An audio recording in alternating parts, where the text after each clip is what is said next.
Hey, general contractors, renovation experts, and construction professionals. Protecting your business should be a top priority. Your clients require you to have liability insurance as a condition of the contracts you sign.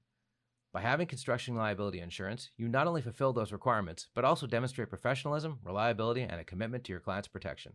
It's a win-win situation for your business. Construction liability insurance is vital to protect you from the risks and liabilities that come with your line of work. It provides essential coverage for property damage, coverage for third-party damage or bodily injury, and other incidents that may occur during construction or renovation projects. Visit zensurance.com/save35 for a free construction liability insurance quote and get the comprehensive protection you need.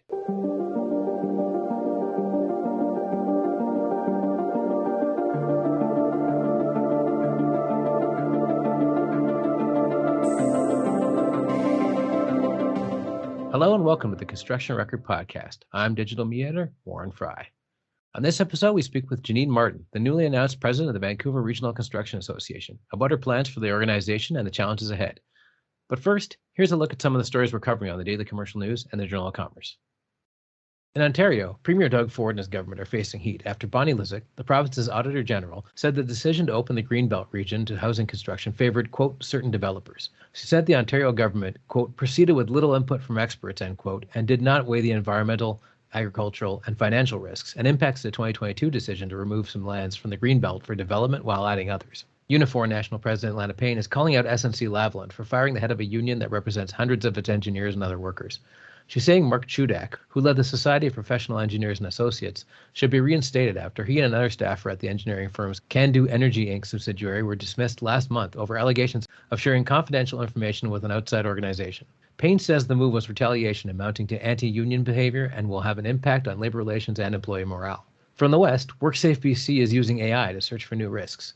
The organization's risk analysis unit software, called Finding Risk in External News Data, or FRIEND, scans websites, journals, newsletters, databases, and other online sources for signs of new and emerging industrial risks. It has built a database of about 350 occupational health and safety risks and analyzes it daily. Quote, the secret sauce in FRIEND is leveraging AI and web crawling to identify what we don't know about catastrophic and emerging OHS risks, says Risk Analysis Unit Manager Jose Barranco. Quote, the name of the game for AI is to train it and generate large data sets to help us uncover trends that are not easily detected by the human brain's limited data processing capacity, unquote. And Grant Cameron has a story about the $455 million Portage Regional Health Center project in Portage La Prairie in Manitoba. The building's crescent shape is inspired by a nearby Crescent Lake. And by early 2026, the two-story, 275,000 square foot, 144-bed hospital will be complete, replacing the much smaller nearby Portage District General Hospital.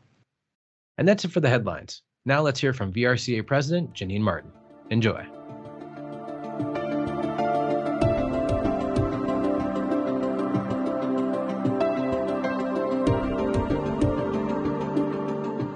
I guess I'll start with congratulations. How did you get to this position in the first place? What was sort of the build-up to becoming president of the VRCA? Oh, so Warren, thank you. Thank you for the congratulations. And I feel so lucky and honored to have been selected for this role. It was an interesting development in my career. I have spent over 20 plus years in the construction and engineering industry, mostly in the areas of business development and executive leadership. And of course, I've worked with companies that were member firms or a company that was a member of VRCA. So I'm very familiar with the organization. Mm-hmm. And it happened to be an intersection of perfect timing and opportunity. And this opportunity came out, and I said, I think I'm going to throw my hat in the ring for that.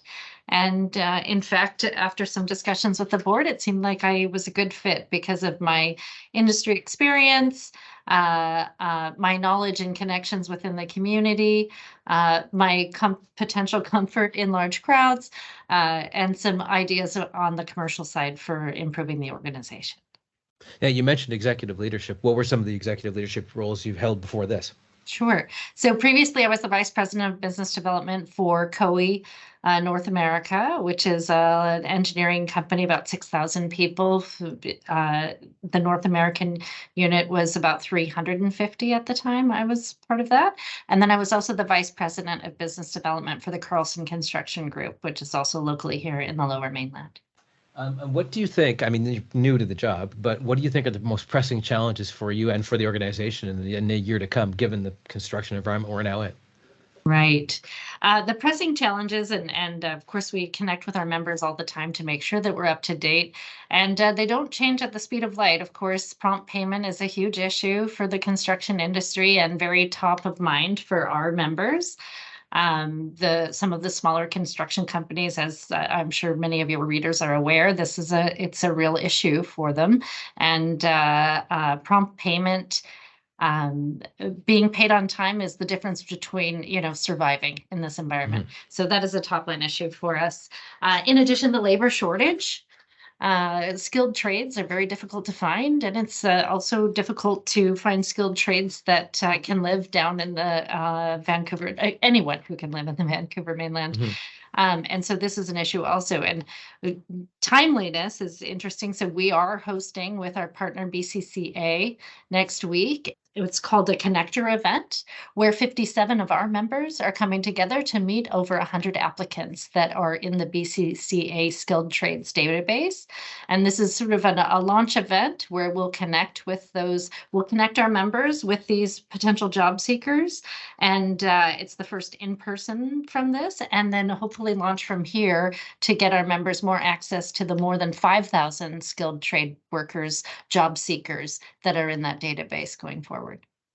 Now, you mentioned prompt payment and the BCCA. What are some other sort of initiatives that you're taking forward for collaborating with different associations and different industry groups? Right.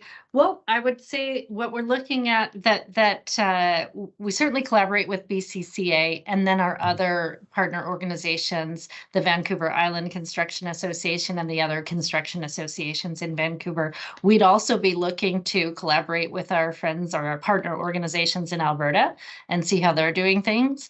One of the things we definitely want to focus on is elevating our member offerings. So members want to connect with other members, and with the construction industry leaning so heavily these days on collaborative contracting and other methods of getting business done, these connections become more and more important. So our members are really looking to us to facilitate opportunities for them to build relationships that result in future business. And so we are going to put a big focus on doing that. You're taking over ongoing projects such as the Reconciliation Action Plan and operationalizing the association's strategic plans. How do you do that, I guess is what I'm trying to ask. Yes, well, I am 3 days in, but I'll give you my best information on this topic. So the Reconciliation Action Plan, this is certainly any business in Canada would have some connection in their strategic plan to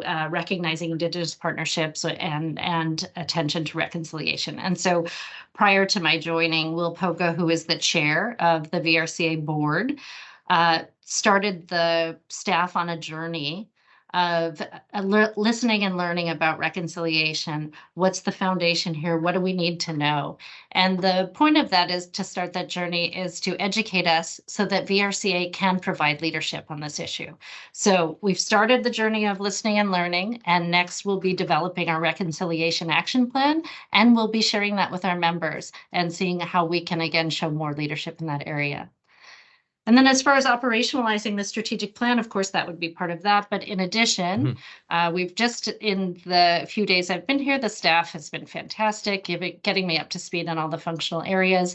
And so though we have a fantastic strategic plan up on our website that shows, definitely aligns with our vision and mission, we're going to put together the operational plan that supports delivery of this. And so we've just now embarked on our market research portion of this. And next week we'll meet to share that market research and develop the actions that support the strategic plan and support the growth of the organization, support providing what our members need, support being proactive about the education issues that they would like to join, and additional ways, as I mentioned before, of connecting our members with business opportunities. And you got, I'm sure your experience with the Awards for Excellence from the other side of things, going to it and probably being nominated for awards, but now you're on the other side of that. So, and there's only a couple months to go. It's, I think, the biggest event VRCA puts on in the year. So what are your thoughts on that? Well, it is the biggest event and it is a fantastic event. And you're right. I have attended and I've been a fierce competitor in the past at the Awards of Excellence. So some exciting things are coming up. So we are hosting our Silver Awards winner reception. That's in the end of September. And then, of course, the Awards of Excellence are in October. The Silver Awards, I think there are 3 silver winners in 17 different categories. So that reception will be 100 plus people that we will get together with and connect with. And that'll be one. Besides we have several events coming up, including the job connector. Then we have a young construction leaders golf tournament, and then we move into the Silver Awards of Excellence reception. So lots of opportunities to connect with members, and then moving on to the actual Awards of Excellence, where there'll be 700 plus people. I'm not sure exactly how many members that accounts for, but many. We have 700 plus members. So anyway, we'll move into that. So lots of great opportunity for visibility and connecting with our members and hearing more about what are their issues, what do they need to help their businesses be stronger, and what can we do to help them build a better foundation for construction industry. Okay, and if people want to hear more about the VRCA or learn more about you in particular, where should they go? What's your own social media handles, and where should they go for VRCA? So go to our LinkedIn page, VRCA's LinkedIn page. That's where everything that is related to VRCA, all of our events, all of the issues that we're tackling, all of the things that we're doing will be there. Okay, great. Thanks for joining us today. Very good. Thank you. And that's it for this episode of the Construction Record Podcast. You can hear us on Amazon Music, Apple Music, and Spotify, and on daily commercial news and Journal of Commerce websites. Thanks for listening.